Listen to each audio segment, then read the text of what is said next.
부활절 설교 평강이 있을지어다 라는 제목으로 요한복음 20장 19절로 23절 말씀 함께 보도록 하겠습니다. 요한복음 20장 19절로 23절 말씀입니다.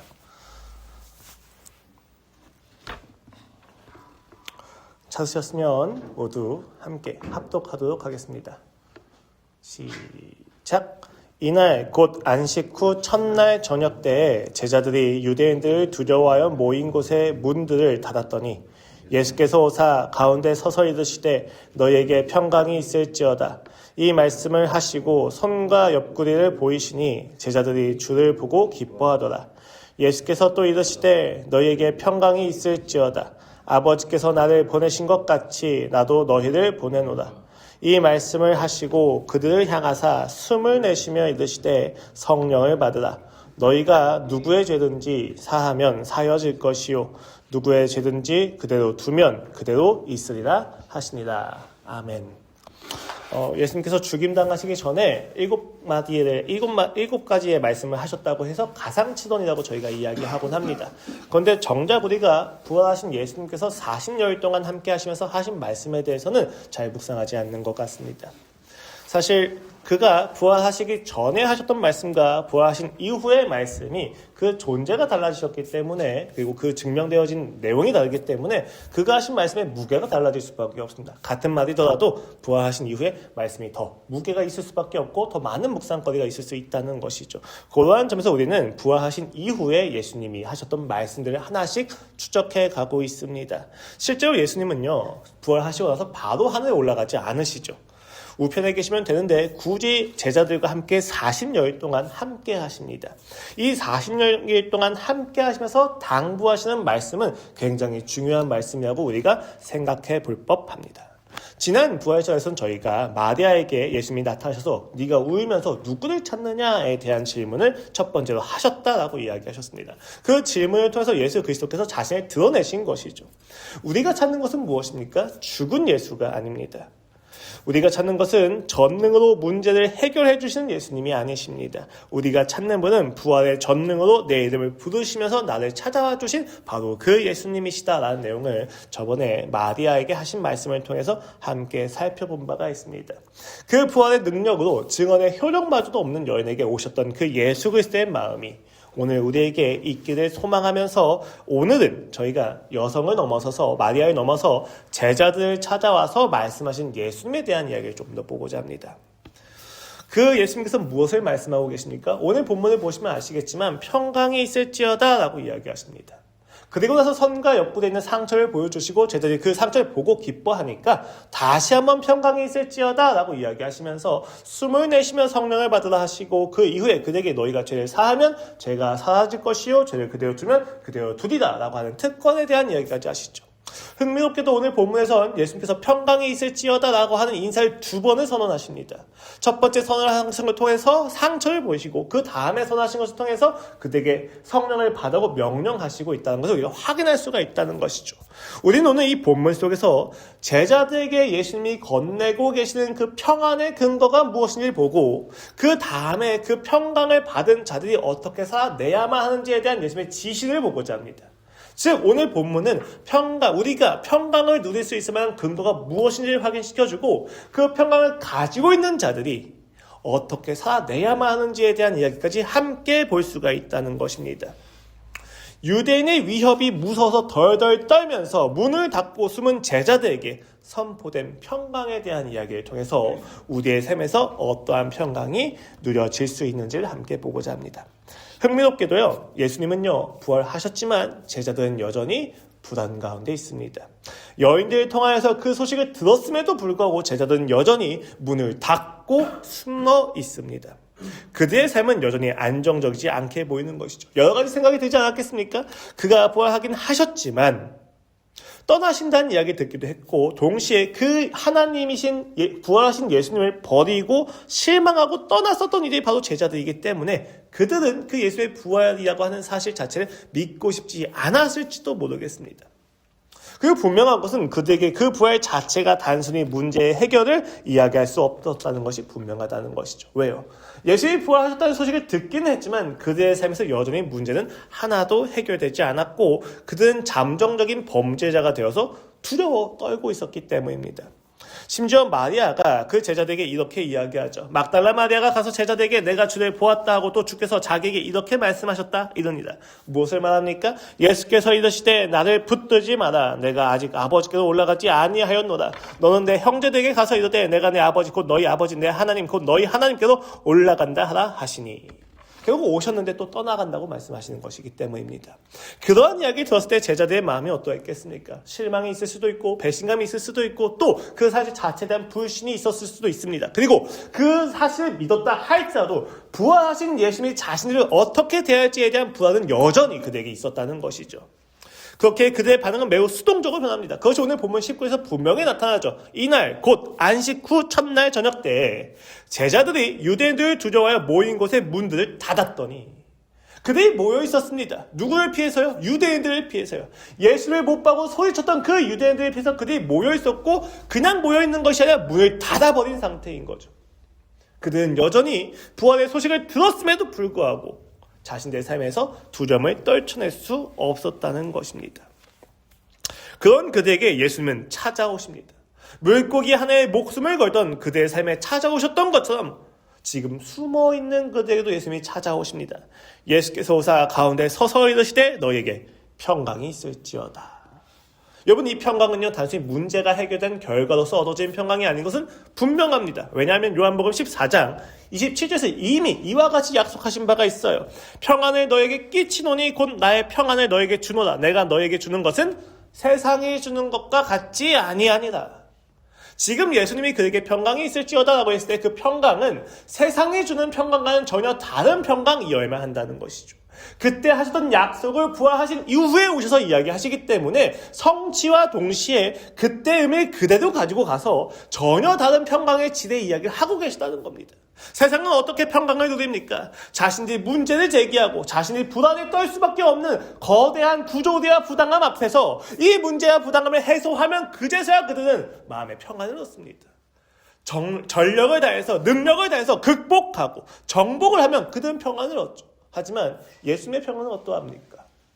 예수님이 스스로가 그 죽음을 이기셨지만 여전히 제자들은 그 문제 하나를 이겨내지 못해서 벌벌 떨고 있는 현실 속에 있습니다. 실제로 그 예수님을 만난 이후에 그들의 삶 역시도 많은 핍박들과 여러 가지 현세적인 문제들이 해결되진 않았습니다. 그런데도 불구하고 그들에게 평강이 있다고 이야기하는 것입니다. 그 평강은 값싼 위로나 평온을 의미하진 않을 것입니다. 전쟁이나 갈등 상태가 없는, 고통이 없는 심리적인 안정 상태 역시 의미하지 않을 것입니다. 이 평강은요, 근본적으로 죄와 사망으로 인하여서 단절되었던 하나님과의 관계에서 오는 평안이며 나아가 파괴되었었던 옛 창조 세계의 질서가 회복되어져서 새 창조의 질서가 우리의 삶에 가득하게 되었다는 점에서의 평강일 것입니다. 에덴이 회복되었다는 것이죠. 이 평안은 죄와 사망의 종식이 기초가 된다고 하는 점에서 우리가 느끼는 불안과 수치와 두려움 자체가 모두 다 그 기초를 잃게 되는 것입니다. 그렇기에 그들에게 평강이 있을지어다 그는 선언하시는 거죠. 그들이 동의하든 동의하지 않든지 간에 죄의 문제가 해결되었기 때문에 그들에게 평강이 선언될 수 있다는 것입니다. 오늘날 우리는 어떻습니까? 유대인들이 두려워서 문을 굳게 잠갔던 유대인 그 제자들처럼 우리는 무엇이 두려워서 우리의 문을 닫고 있습니까? 여러 가지 경제적인 압박과 질병과 실패와 단절들이 우리를 끊임없이 아프게 했던 것을 기억해서 우리는 하나님이 부활했다는 소식을 듣고도, 예수님이 부활했다는 소식을 듣고도 여전히 그 문을 열지 않은 상태로 있지 않습니까? 그런 우리에게 예수님이 찾아오셔서 평강을 인사하시는 거죠. 여기서 중요한 건요, 제자들이 평강이 있을지어다 라고 하고 나서 바로 기뻐하지 않습니다. 무엇을 보고 기뻐합니까? 이 말씀을 하시고 손과 옆구리를 보이시니. 평강을 인사하시고 나서 예수님은요, 제자들에게 손과 옆구리를 보여주신다. 이 손과 옆구리는 그가 못 박혔고 창에 찔렸던 곳이죠. 그곳을 그 제자들에게 보이시면서 자신이 진짜 십자가에 못 박혀 죽었었던 예수라는 사실을 보여주시는 거죠. 그 아픔이, 흔적이, 상처가 있는 것을 그들에게 보여주십니다. 그리고 이때 제자들은 비로소 무엇이라고 이야기합니까? 주를 보고 기뻐하리라 라고 이야기합니다. 이미 부활하신 예수님이 오셔서 평강에 있을지어다 이야기하셨잖아요. 주님을 보았단 말이에요. 근데 오늘 요한복음의 저자는 뭐라고 이야기합니까? 그 상처를 손과 옆구리에 보이시니까 그제서야 그 제자들이 주를 보고 기뻐한다라고 이야기합니다. 그 상처를 보았을 때에만 우리가 주님을 볼 수가 있고 그 상처를 보았을 때에만 우리가 그 주님을 기뻐할 수 있다는 이야기가 이것에 담겨져 있는 것이죠. 부활을 하셨음에도 불구하고 예수님은 무엇을 가지고 계셨죠? 부활체라고 하는 건 새로운 몸이잖아요. 그러면 그 상처는 없을 수도 있는 것이지 않습니까? 근데 예수님이 그 상처의 흔적을 그대로 남겨두십니다. 그리고 그 제자들에게 보여주시는 거죠. 무엇을 위해서 보여주십니까? 제자들을 위해서 보여주시는 거예요. 자기가 바로 부활하신 하나님이, 그 전능하신 하나님이 그 전능을 가지고 너희를 위해서 죽었다는 것이 분명하다는 것을 어떤 반론도 받지 않으신다는 것처럼 그들에게 보여주십니다. 이것은요, 당시에 그리스 로마의 신화와 고대 근동의 종교들과는 굉장히 구별되어 있는 모습이에요. 왜 그렇습니까? 여러분, 그리스 로마 신화를 보면 잘 아시겠지만 신들이 상처를 가지고 있다는 건 약점입니다. 그 약점을 공격하면 신들이 죽죠. 영웅도 불사의 몸을 가지고 있다 할지라도 약점을 공격을 당하면 죽을 수밖에 없습니다.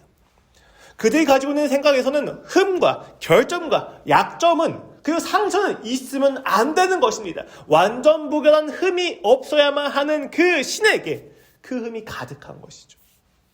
부활을 하셨음에도 불구하고 그는 상처가 있다는 것을 보여주셨을 때 그 제자들의 삶에서는 알 수 없는 기쁨이 넘쳐날 수밖에 없습니다. 지금까지 우리를 억압하고 압제하고 폭력을 가했던 다른 신들과는 다른 진짜 신이 왔다는 것이기 때문입니다. 그들은 보게 됩니다. 그 상처를 보고 바로 우리와 함께 하셨던 그 예수님이 맞으시구나. 부활하셨다고 해서 우리와 관계없는 분이 아니시나 그 부활의 모든 목적이 나의 죄를 위함이라는 사실을 요한은 그대로 강조하고 있었다는 것입니다. 이때 그가 가진 상처는 실패가 아니라 사랑의 증명입니다. 사랑의 흔적입니다. 사랑의 간증이 되어집니다. 자신의 자녀를 위해서 자녀가 위험을 당할 때 대신 그 불길을 대신했던 그 부모가 가지고 있는 화상처럼 그 상처는 부끄러움이 아니고 수치가 아니고 도리어 이 아이를 너무 사랑한다는 증거가 되어진다는 것입니다. 폭력과 죽음의 권세가, 그의 옆구리에 찔렀던 창이, 그의 손목을 못 박았던 그 못이, 그 로마 유대인이 결코 예수님의 사랑을 막을 수 없다는 것에 대한 증명도 되어집니다. 이 죽음마저도, 이 아픔마저도 예수님의 사랑을 결코 꺾을 수 없다는 것이죠. 조금 더 깊이 가면요, 여러분, 예수님은 하나님의 종이시잖아요. 스스로를 표현하실 때. 로마의 법적 모티브를 생각해 보시면요, 여러분, 로마는 종의 신분에 있는 자들이 법적인 효력이 있는 증언을 하기 위해서는 먼저 고문을 당해야만 합니다. 진위 여부를 따지기 전에 먼저 고문을 하고 고문을 다 견뎌내면 그때 그 종이 이야기하는 건 진실한 이야기가 돼요. 선고문 후 증언인 것이죠. 당시 종이 가진 위치는 그랬었습니다. 하나님의 종을 자처하신 예수님께서 그 고난을 당하시는 것을 통해서 그 증언의 효력을 가지게 되는 겁니다. 그 상처를 보았을 때 그들은 이제 다 알게 됩니다. 무엇을 알게 됩니까?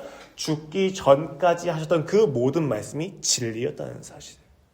자신이 죽어야만 한다고 했던 그 사실들이 진실이었다는 사실을 그들이 알게 됩니다. 그는 참 하나님의 아들이시라는 것을 그들은 알게 되는 것이죠. 그렇게 제자들의 삶에 평강의 기초가 놓여지게 됩니다. 그런데 예수님께서 거기서 그치지 않으시고 다시 한번 평강을 선언하십니다. 예수께서 또 이르시되 너희에게 평강이 있을지어다. 평강에 대한 원리적인 기초가 놓여진 상태에서 그 평강을 가지고 있는, 원리적으로 소유하고 있는 이들에게 그는 나아가야 될 삶의 지침을 주십니다. 앞서서 예수님이 상처를 보이시는 것은 부정과거의 시제에 취해서 분명한 사실에 대한 언급을 하셨다면 이제 제자들에 대해서 예수님은 수동적으로 기쁨을 압도적으로 받게 된 제자들에게 명령을 하시는 거예요. 무엇을 명령하십니까? 아버지께서 나를 보내신 것 같이 나도 너희를 보내노라. 평강이 있는 자들에게, 그 죄의 아픔과 고통과 억압에서 벗어날 수 있는 충분한 기초를 가지고 있는 자들에게 이제 예수님이 명령하십니다. 무엇입니까? 나를 보내셨던 그 아버지와 같이 나도 이제 너희를 보내노라 라고 이야기하시는 거죠. 여러분, 여기서 놀라운 건요, 야, 아버지께서 나를 보내셨으니까 이제 나도 너를 보낼게가 아니에요. 아버지께서 나를 보내신 것 같이 나도 너희를 보내노라. 그렇다면 예수님이 하셨던 그 일과 제자들이 하는 일은 다른 일이겠습니까? 같은 종류의 일이겠습니까? 같은 종류의 일이라는 것이죠.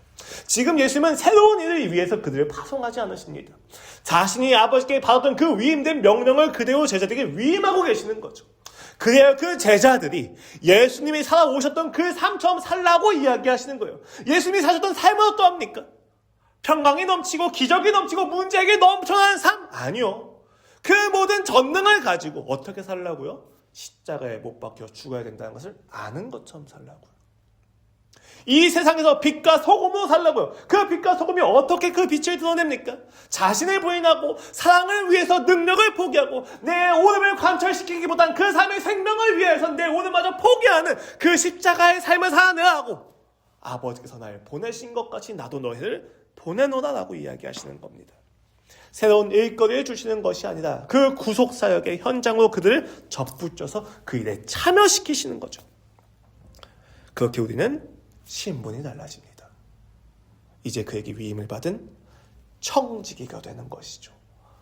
창세기에서 위임받은 에덴을 관리하라고 위임을 받았던 청지기직처럼 이제 예수님 다시 오셔서 재창조와 함께 우리를 다시 그 에덴으로 보내십니다. 그리고 이 땅을, 이 죄악으로 관영한 땅 속에서 이미 평안의 기초가 놓였으니까 그 평안을 선포하러 달라고 그 명령을 하시는 거죠.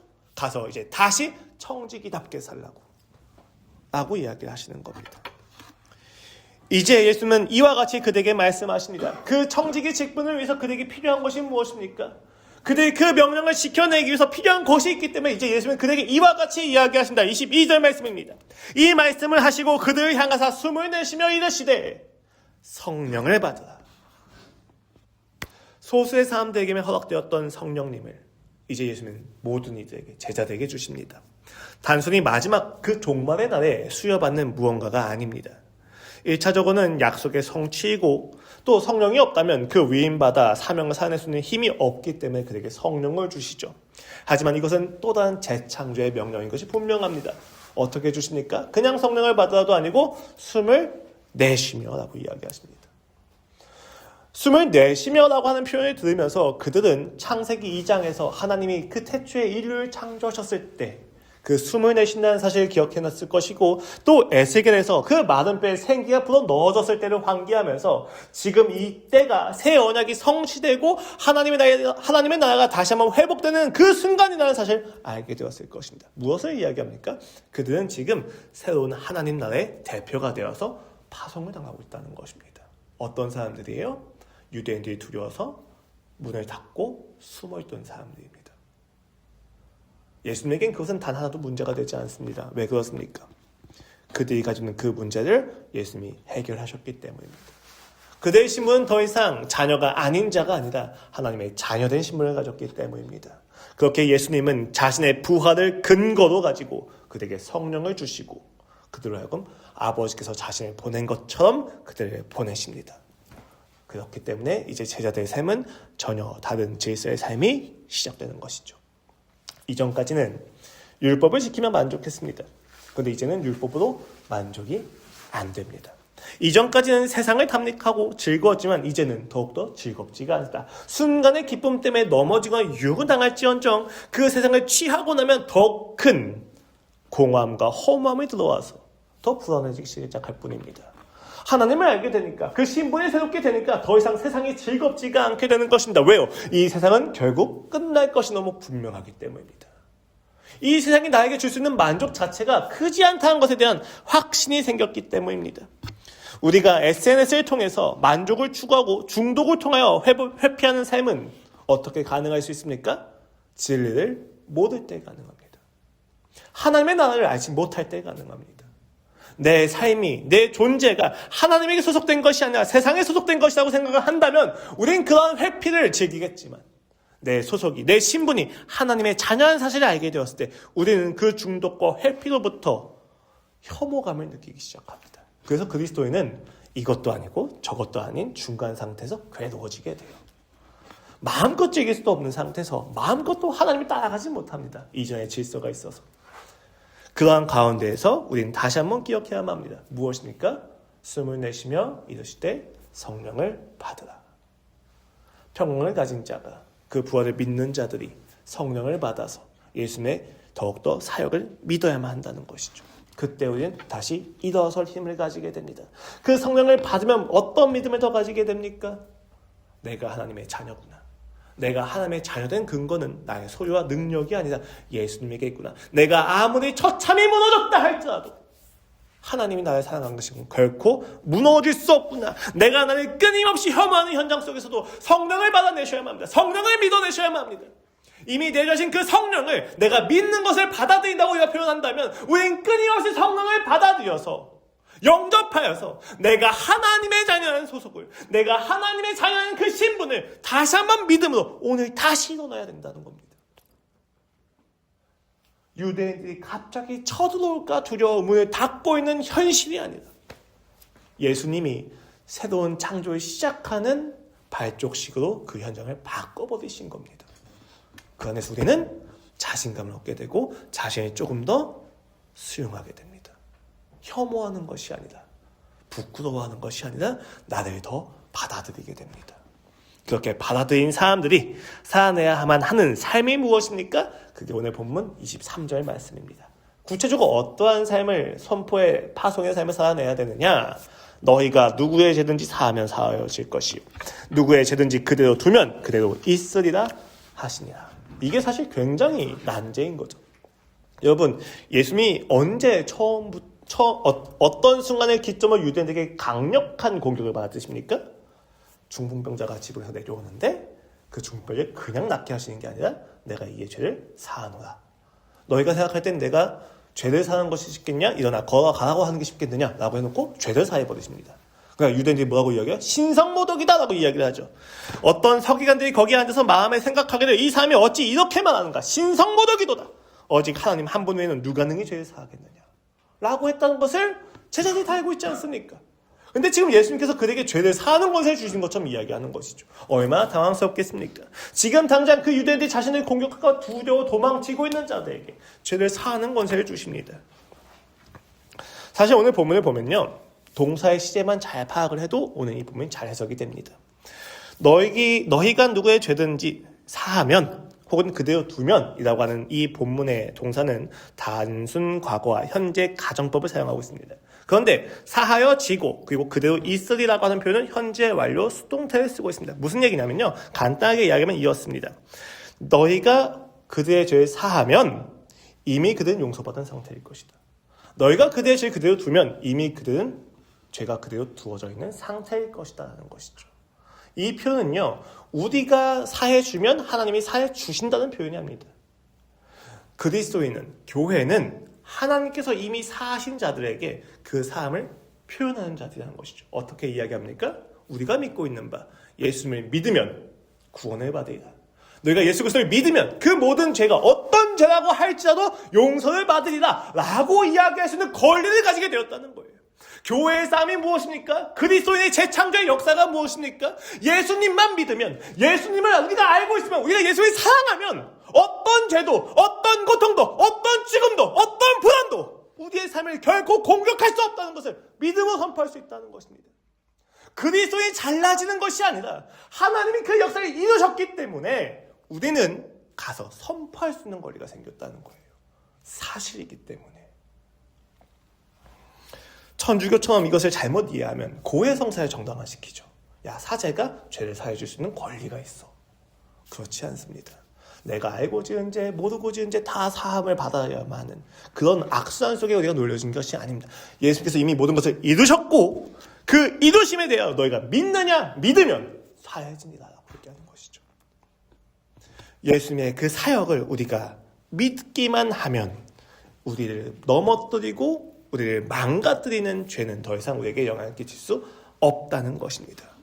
넘어진 그 순간에도 여러분 잘 생각을 해보세요. 성화는요, 죄를 짓지 않는 것도 분명히 포함을 합니다만 죄를 짓고 난 이후에 극렬하게 나를 혐오하는 감정이 올라왔을 때 내가 하나님을 붙잡는 것도 여전히 성화입니다. 내가 나를 가장 싫어하는 그 순간에도 여전히 내가 나를 사랑하시는 하나님을 붙잡는 건 역시도 우리의 삶에 굉장히 중요한 성화의 부분이라는 것이죠. 이 모든 것이 성화로서 가능한 이유는 우리의 성화의 본질은 죄를 짓냐 안 짓냐가 아니라 하나님을 사랑하느냐 하지 않느냐, 예수님의 그 사역을 믿느냐 믿지 않느냐에 달려있기 때문입니다. 그렇기 때문에 여러분, 어떤 죄라고 할지라도, 어떤 이들을 만난다 할지라도 예수 그리스도의 이름으로 모든 죄가 이미 영향력을 다했다는 사실을 선언하시길 소망합니다. 그것이 부활을 믿고 있는 자들, 성령을 받아 그 내주하심을 믿고 있는 자들이 살아내는 하나님의 대사들의 자세와 태도라는 것입니다. 우리는 선포하는 사역을 통하여서 예수 그리스도의 구속사에 참여를 하게 됩니다. 성공에 대한 집착이나 능력에 대한 많은 집중은 우리의 삶에서 많은 경우 우리를 망가뜨립니다. 성공을 하게 만들어주는 옥이나 도끼처럼 보이지만 도리어 그 성공이 아니면 죽을 수밖에 없는 사람을 만들어내는 것이죠. 우리는 그러한 세상의 헛된 것에 대한 집착으로부터 이미 구원을 받았습니다. 능력이 탁월해야만, 도덕적으로 정결해야만 하나님의 자녀이냐? 그렇지 않습니다. 내가 덜덜 무서워 덜덜 떨면서 문을 닫고 있다 할지라도 그것을 뚫고 오신 분이 누구십니까? 나의 죄와 나의 연약함과 나의 불안과 나의 부족함을 문제 삼지 않으시는 예수님을 믿으셔야만 합니다. 우리 안에 있는 세상이 여러 가지 공격과 조롱을 한다 할지라도 믿으셔야만 합니다. 그 예수님을 통해 우리는 다시금 일어설 수 있다는 것입니다. 우리의 삶에서 죄가 그 순간순간 침습해 올 때 우리는 꼭 기억해야만 합니다. 그리스도께서 부활하셨다는 사실을, 예수 그리스도께서 이미 이기셨다는 사실을 말입니다. 예수님은 부활하셨습니다. 죽음의 권세를 부수셨고 세상의 신하를 전복시키셨습니다. 이제 더 이상 세상과 그 악은 우리를 강제할 수 없으며 억압할 수 없습니다. 그러니 우리를 불안하게 만들고 이미 실패했다는 낭만과 절망을 강압하는 세상에게 맞서 싸워야만 합니다. 어떻게 싸우시겠습니까? 예수 그리스도의 이름을 믿으면 구원을 받는다는 사실을 믿어내는 것을 통하여서 싸우십시오. 다른 방식으로는 싸워낼 수 없습니다. 여러분의 마음에 요동치는 풍랑과 혐오의 그 깊은 구덩이는 믿음 외에는 넘어갈 수 있는 방법이 없습니다. 우리는 정복과 점령으로 싸우지 않습니다. 이미 모든 전쟁을 끝내신 하나님의 믿음으로 싸워내는 것입니다. 우리는 여전히 세상의 위협과 조롱과 그 비아냥 앞에서 문을 닫고 숨어 있습니다. 각자의 자기 방을 앞에 내세운 둔 상태에서 하나님의 부활하셨다는 사실을 들었음에도 불구하고 문을 열지 않고 우리는 숨어 있습니다. 괜찮습니다. 그 문을 뚫고 오신 예수 그리스도께서 우리에게 다시 한번 일어날 힘을 주실 것이기 때문입니다. 숨을 내쉬면서 성령을 받으라 하실 것입니다. 그러면 믿고 받아내십시오. 영접하십시오. 그래야 다시 한번 우리의 주인 되신 예수님을 주인으로 여기시고 그 주인된 삶을 살아내시기를 소망합니다. 부활의 아침입니다. 이제 두려움의 문을 걷어차고 세상으로 나아가십시오. 세상을 이기신 주님의 피 묻은 사랑이 여러분의 모든 걸음을 덮으실 것입니다. 주님이 주신 성령의 생기로 호흡하며 이번 한 주간 세상 한복판에서 죄사함과 생명의 복음을 담대히 선포하는 평강의 사도로 승리하시기를 주님의 이름으로 간절히 바라도록 하겠습니다. 기도하겠습니다. 하나님 감사합니다. 오늘 이 시간 우리가 다시 한번 주님 앞에 모였습니다. 주님, 우리는 이미 그 성령을 받았습니다. 우리의 상태와 우리의 신분과 우리의 조건과는 상관없이, 우리의 능력과 우리의 열심과는 상관없이 우리는 이미 예수 그리스도 안에서 예수님을 믿고 있습니다. 주여, 우리가 그 예수 그리스도의 믿음으로 다시 자기 혐오와 절망과 원망 속에서 일어나게 하여 주시옵소서. 그래야 다시 한번 주님께 파송받은 자로서 나아가 이 땅에서 청지기로서 살아낼 수 있도록 주여 함께 하여 주시옵소서. 오늘 이 자리에 넘어진 자들이 있다면 주 예수 그리스도의 이름으로 일어날 수 있기를 주의 마음으로 기도합니다. 감사합니다. 주님, 예수 그리스도의 이름으로 기도합니다. 아멘. 함께 찬양하시고 오늘 예배를 마치도록 하겠습니다.